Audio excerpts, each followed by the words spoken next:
ജീവിതം സൗഭാഗ്യ ജീവിതം കർത്താവിൻ കുഞ്ഞുങ്ങൾ ആനന്ദദായകം. ക്രിസ്തീയ ജീവിതം സൗഭാഗ്യ ജീവിതം കർത്താവിൻ കുഞ്ഞുങ്ങൾ ആനന്ദദായകം. കഷ്ടങ്ങൾ വന്നാലും ക്രിസ്തീശുനായകൻ കൂട്ടാളിയാണ്. കഷ്ടങ്ങൾ വന്നാലും ക്രിസ്തീശുനായകൻ കൂട്ടാളിയാണ്. ഈ പുതിയ പ്രഭാതത്തിൽ എല്ലാവർക്കും സ്നേഹവന്ദനങ്ങൾ അറിയിക്കുന്നു. ദൈവം നമ്മെ എല്ലാവരെയും അവിടവിടങ്ങളിലായി കാത്തുപരിപാലിക്കുന്ന വലിയ കൃപയ്ക്കായി ദയയ്ക്കായി നമുക്ക് നന്ദി നിറഞ്ഞ ഹൃദയത്തോടെ സ്തോത്രം ചെയ്യാം. ഇന്ന് രാവിലെ ഉണരുവാൻ ദൈവം നമ്മെ ഇടയാക്കിയതിനായി ദൈവത്തിന് നന്ദി പറയാം. ഇന്നത്തെ ദിവസം എല്ലാവർക്കും അനുഗ്രഹമാകട്ടെ എന്ന് ആശംസിക്കുന്നു. ഉൽപ്പത്തി പുസ്തകത്തിൽ ദൈവം നമ്മെ കാണിച്ചു തരുന്ന അനേക പാഠങ്ങളുണ്ട്. നമ്മുടെ വ്യക്തിപരമായ ജീവിതത്തിനും കുടുംബജീവിതത്തിനും ഉപയുക്തമായ പാഠങ്ങളാണ് ഉൽപ്പത്തി പുസ്തകത്തിൽ നിന്ന് നമുക്ക് ലഭിക്കുന്നത്. തിരുവെഴുത്ത് നമ്മെ പഠിപ്പിക്കുന്നതെല്ലാം ആത്മീകമായ പാഠങ്ങളാണ്. ഉൽപ്പത്തി പുസ്തകത്തിൽ ആരംഭ അധ്യായങ്ങൾ നാം വായിക്കുമ്പോൾ നമ്മുടെ മനസ്സിലൂടെ കടന്നു പോകുന്ന ചിന്ത എന്താണ്? ആദം ഹവ്വമാർ പാപം ചെയ്തതുകൊണ്ട് അനുഗ്രഹങ്ങളെല്ലാം അസ്തമിച്ചു പോയി, അവരുടെ തേജസ് നഷ്ടമായി തീർന്നു എന്നിത്യാദി കാര്യങ്ങൾ നാം ചിന്തിക്കാറുണ്ട്. എന്നാൽ അതിനേക്കാൾ ഉപരിയായി വ്യക്തിപരമായ ജീവിതത്തിലും കുടുംബജീവിതത്തിലും ദൈവത്തിൻ്റെ ഇടപെടലുകൾ നമ്മെ പഠിപ്പിക്കുന്ന പ്രധാനപ്പെട്ട ചില പാഠങ്ങൾ ഈ ആരംഭ അധ്യായങ്ങളിലുണ്ട് എന്നുള്ളത് മനസ്സിലാക്കുന്നത് നന്നായിരിക്കും. ഉൽപ്പത്തി പുസ്തകം 2-ാം അധ്യായം 15-ാം വാക്യത്തിൽ നാം വായിക്കുന്നത്, യഹോവയായ ദൈവം മനുഷ്യനെ കൂട്ടിക്കൊണ്ടുപോയി ഏദൻ തോട്ടത്തിൽ വേല ചെയ്യുവാനും അതിനെ കാപ്പാനും അവിടെ ആക്കി എന്നാണ്.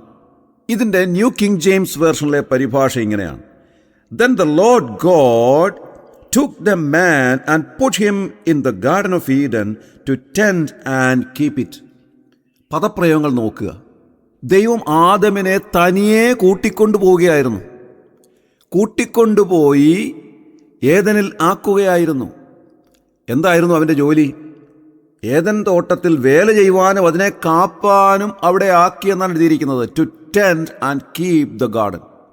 അതായത് ഏദൻ തോട്ടത്തിൽ ആദമിന് ചില കടമകളും ഉത്തരവാദിത്തങ്ങളും ദൈവം കൊടുക്കുകയായിരുന്നു. അവിടെ അവൻ്റെ അഹോവൃത്തിയെപ്പറ്റി അല്ലെങ്കിൽ അവൻ്റെ ഉപജീവനത്തെപ്പറ്റി അവൻ ചിന്തിക്കേണ്ടുന്നതായ യാതൊരു ആവശ്യവും ഉണ്ടായിരുന്നില്ല. കാരണം ദൈവം എല്ലാ കാര്യങ്ങളും വളരെ കൃത്യമായും ഭംഗിയായും ഒരുക്കി വച്ചതിന് ശേഷമാണ് ഏദനിലേക്ക് ആദമിനെ കൂട്ടിക്കൊണ്ടുപോകുന്നത്. ദൈവം നമ്മുടെ വ്യക്തിപരമായ ജീവിതത്തിൽ നമ്മെ ഏൽപ്പിക്കുന്നതായ ഉത്തരവാദിത്തങ്ങളും കടമകളുമുണ്ട്. ആ ഉത്തരവാദിത്തങ്ങളും കടമകളും നാം ചെയ്യുമ്പോൾ നമ്മുടെ ഉപജീവനത്തെ സംബന്ധിച്ചോ അഹോവൃത്തിയെ സംബന്ധിച്ചോ നാം ചിന്തിക്കേണ്ടുന്ന ആവശ്യം പോലുമില്ല. അത് ദൈവം തന്നെ നിറവേറ്റിക്കൊള്ളും എന്നുള്ളത് ഈ ഭാഗത്ത് നിന്ന് മനസ്സിലാക്കാൻ സാധിക്കുന്ന ഒരു കാര്യമാണ്. ഒരു അനുഗ്രഹത്തിൻ്റെ സ്ഥാനത്തേക്കാണ് ദൈവം ആദമിനെ കൊണ്ടുചെന്നാക്കിയത്. അവിടെ താൻ അഹോവൃത്തിക്ക് വേണ്ടി രാപ്പകലില്ലാതെ കഠിനാധ്വാനം ചെയ്ത് വേല ചെയ്ത് ഉപജീവനം നടത്തേണ്ടുന്ന യാതൊരു കാര്യവും ഇല്ലായിരുന്നു. കാരണം ദൈവം ആദമിനോട് പറയുന്ന വളരെ പ്രധാനപ്പെട്ട ഒരു കാര്യം 16-ാം വാക്യത്തിൽ എഴുതിയിട്ടുണ്ട്. യഹോവയായ ദൈവം മനുഷ്യനോട് കൽപ്പിച്ചതെന്തെന്നാൽ, തോട്ടത്തിലെ സകല വൃക്ഷങ്ങളുടെയും ഫലം നിനക്കിഷ്ടം പോലെ തിന്നാം. നോക്കുക, ദൈവം എല്ലാ കാര്യങ്ങളും ക്രമീകരിച്ചു വച്ചതിന് ശേഷം ആദമിനെ ഏൽപ്പിക്കുന്ന കടമകളും ഉത്തരവാദിത്തങ്ങളുമാണ് 15-ാം വാക്യത്തിൽ നാം കാണുന്നത്. തോട്ടത്തിൽ വേല ചെയ്യുക, അതിനെ കാക്കുക. To tend and keep the garden. ഞാനൊരു കാര്യം ഓർപ്പിക്കട്ടെ പ്രിയമുള്ളവരെ. ദൈവം വ്യക്തിപരമായ ജീവിതത്തിൽ നമ്മെ ഓരോരുത്തരെയും ഏൽപ്പിക്കുന്ന കടമകളും ഉത്തരവാദിത്തങ്ങളുമുണ്ട്.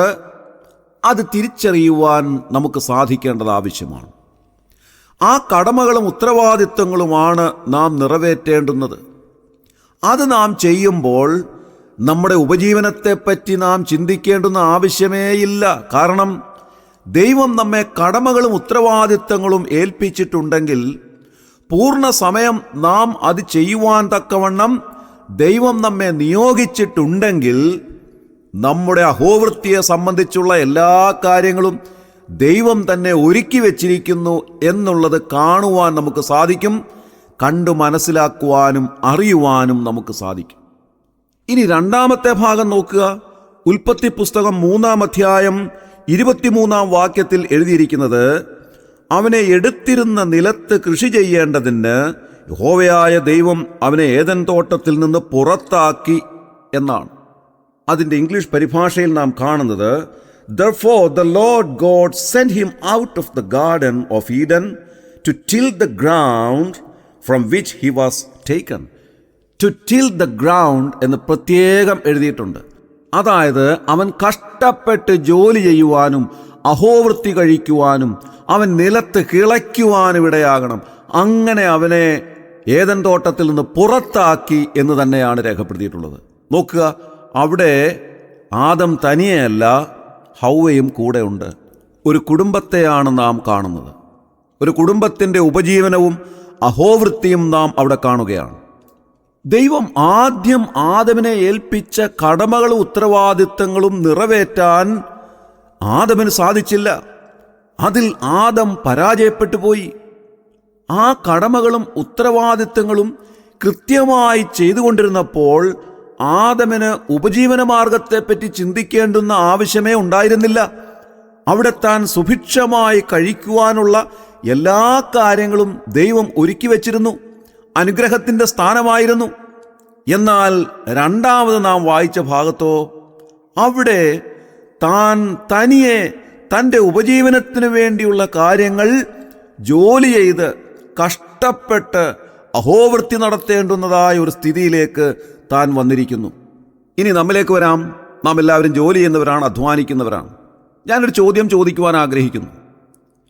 ദൈവം നമ്മെ കൂട്ടിക്കൊണ്ടുവന്ന് ഏൽപ്പിച്ചിരിക്കുന്ന കടമകളും ഉത്തരവാദിത്തങ്ങളും നാം ചെയ്ത് അനുഗ്രഹിക്കപ്പെടുന്ന അനുഭവമാണോ നമുക്കുള്ളത്? അതോ ഉപജീവനത്തെപ്പറ്റി ചിന്തിച്ചുകൊണ്ട് കഷ്ടപ്പെട്ട് ജോലി ചെയ്ത് അധ്വാനിച്ച് നാം വളരെ കഷ്ടപ്പെട്ട് പണമുണ്ടാക്കി അങ്ങനെ അഹോവൃത്തി കഴിച്ച് ജീവിക്കുന്നവരാണോ? ഏതൊരു ജോലിക്കും ഈ രണ്ട് വശങ്ങളും ഉണ്ട് എന്ന് ഞാൻ വിചാരിക്കുന്നു. ഒന്ന്, അഹോവൃത്തിയെപ്പറ്റി ചിന്തിക്കുന്നത് പോലുമില്ല. ദൈവം ഏൽപ്പിച്ചിട്ടുള്ളതായ കടമകൾ ഉത്തരവാദിത്തങ്ങളായി നമ്മുടെ ജോലി നാം ചെയ്യുന്നു. അവിടെ നമുക്ക് പ്രയാസങ്ങളില്ല, നമുക്ക് പ്രശ്നങ്ങളില്ല. ദൈവം നമ്മെ സുഭിക്ഷമായി നടത്തുന്നു, അനുഗ്രഹത്തിനായി എല്ലാം ചെയ്തു തരുന്നു. എന്നാൽ ഇതിൻ്റെ മറുഭാഗത്ത് ഇതേ ജോലി അഹോവൃത്തി എന്നുള്ള ലക്ഷ്യത്തോടെ നാം കഷ്ടപ്പെട്ട് അധ്വാനിച്ച് വല്ലാതെ ബുദ്ധിമുട്ടി ഞെരുങ്ങി നമ്മുടെ ഉപജീവനം എന്നുള്ള ചിന്തയോടെ നാം വല്ലാതെ വേവലാതിപ്പെട്ട് ചെയ്യുന്നതായ ഒരു ജോലി, അത് ഇതിൻ്റെ മറ്റൊരു വശമാണ്. ഒന്നാമത്തെ ഭാഗത്ത് പണസമ്പാദനം എന്നുള്ളതായ ചിന്തയേ ഇല്ല. ദൈവം ഏൽപ്പിച്ചിരിക്കുന്ന കടമകളും ഉത്തരവാദിത്തങ്ങളും ഭംഗിയായി ചെയ്യുക, അതിൽ സന്തോഷിക്കുക, ദൈവം നൽകിയിരിക്കുന്ന അനുഗ്രഹങ്ങൾ അനുഭവിക്കുക എന്നുള്ളതായ ഒരു കാഴ്ചപ്പാട് മാത്രമേ ഉള്ളൂ. എന്നാൽ രണ്ടാമത്തെ ഭാഗത്തോ അഹോവൃത്തിക്ക് വേണ്ടി നാം ജോലി ചെയ്ത് അധ്വാനിച്ച് പണമുണ്ടാക്കി ആ പണം സ്വരൂപിച്ചു വെച്ച് വലിയ പണക്കാരനായി തീരുക എന്നുള്ളൊരു ചിന്തയും അതിൻ്റെ ഭാഗമായിട്ടുണ്ട് എന്നുള്ളതും നാം മനസ്സിലാക്കേണ്ടതായിട്ടുണ്ട്. എല്ലാ ജോലിയെയും പോലെ സുവിശേഷ വേലയിലും ഇത് തന്നെ കാണാൻ സാധിക്കും എന്ന് ഞാൻ വിചാരിക്കുന്നു. ദൈവം കൂട്ടിക്കൊണ്ടുവന്ന് കടമകളും ഉത്തരവാദിത്തങ്ങളും ഏൽപ്പിക്കുന്നതായ ശുശ്രൂഷയായി ചെയ്യുമ്പോൾ നാം മറ്റൊന്നിനെപ്പറ്റിയും ചിന്തിക്കേണ്ടുന്ന ആവശ്യമില്ല. ദൈവം എല്ലാ കാര്യങ്ങളും നമുക്ക് ചെയ്തു തരുന്നു. എന്നാൽ അവിടെ നാം പരാജയപ്പെട്ടാൽ പിന്നെ ഉപജീവനത്തിനായി സുവിശേഷ വേല ചെയ്യേണ്ടതായിട്ട് വരുന്നു. അവിടുത്തെ സുവിശേഷ വേല ഉപജീവനത്തിനായിട്ടും പണസമ്പാദനത്തിനായിട്ടും മാറ്റപ്പെടുന്നു എന്നുള്ളതും ചിന്തിക്കേണ്ടത് ആവശ്യമാണ്. ഇന്ന് രാവിലെ നാം ചെയ്യുന്നതായ ജോലി ദൈവം നമ്മെ കൂട്ടിക്കൊണ്ടുവന്നാക്കിയിരിക്കുന്ന കടമകളും ഉത്തരവാദിത്തങ്ങളും ചെയ്യുക എന്നുള്ള തലത്തിലുള്ളതാണോ, അതോ നാം അഹോവൃത്തി അല്ലെങ്കിൽ പണസമ്പാദനം എന്നുള്ള നിലയിൽ മാറ്റപ്പെട്ട ജോലികളാണോ? ദൈവം ഏൽപ്പിച്ചിട്ടുള്ള കടമകളും ഉത്തരവാദിത്തങ്ങളും ചെയ്ത് അനുഗ്രഹിക്കപ്പെട്ട സ്ഥാനത്ത് അഹോവൃത്തിയെപ്പറ്റി ചിന്തിക്കുക പോലും വേണ്ടാത്ത ഒരു സ്ഥാനത്ത് നിന്ന് ദൈവനാമത്തിൻ്റെ മഹത്വത്തിനു വേണ്ടി പ്രവർത്തിക്കുവാൻ കർത്താവ് നമ്മെ ഓരോരുത്തരെയും സഹായിക്കട്ടെ. ഇന്നത്തെ ദിവസം എല്ലാവരെയും ദൈവം അനുഗ്രഹിക്കട്ടെ. നമ്മുടെ കണ്ണുകളെ അടയ്ക്കാം, പ്രാർത്ഥിക്കാം. ക്രിസ്തുവേശുവിലൂടെ അതിവാത്സല്യമായി ഞങ്ങളെ സ്നേഹിക്കുന്ന സ്വർഗീയ പിതാവാം നല്ല ദൈവമേ, അനുഗ്രഹകരമായ പ്രഭാതത്തിനായി ഞങ്ങൾ നന്ദിയോടെ സ്തോത്രം ചെയ്യുന്നു.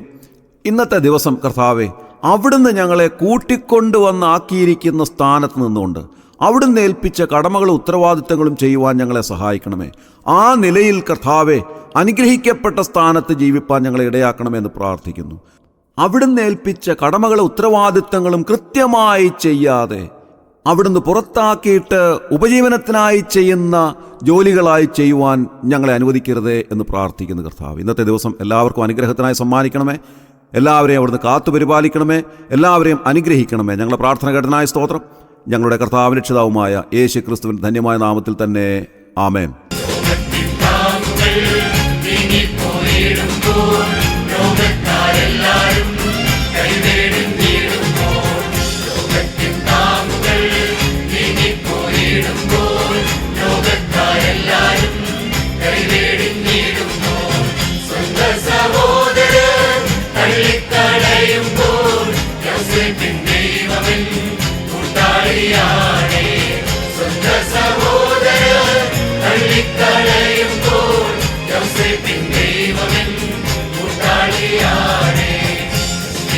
ജീവിതം സൗഭാഗ്യ ജീവിതം കർത്താവിൻ കുഞ്ഞുങ്ങൾ ഭാരതനായകം പ്രകാരം ഭൂമിൽ വ്യാപരിച്ചിടുമ്പോൾ രാജാക്കൾ നേതാക്കൾ ശത്രുക്കളാകുമ്പോൾ പ്രകാരം ഭൂമിൽ വ്യാപരിച്ചിടുമ്പോൾ രാജാക്കൾ നേതാക്കൾ ശത്രുക്കളാകുമ്പോൾ അഗ്നികുണ്ഡത്തിലും സിംഹക്കുഴിയിലും ദാനിയേലിൻ ദൈവമെൻ കൂട്ടാളിയാണേ. അഗ്നികുണ്ഡത്തിലും സിംഹക്കുഴിയിലും ദാനിയേലിൻ ദൈവമെൻ കൂട്ടാളിയാണേ. ക്രിസ്തീയ ജീവിതം സൗഭാഗ്യ ജീവിതം കർത്താവിൻ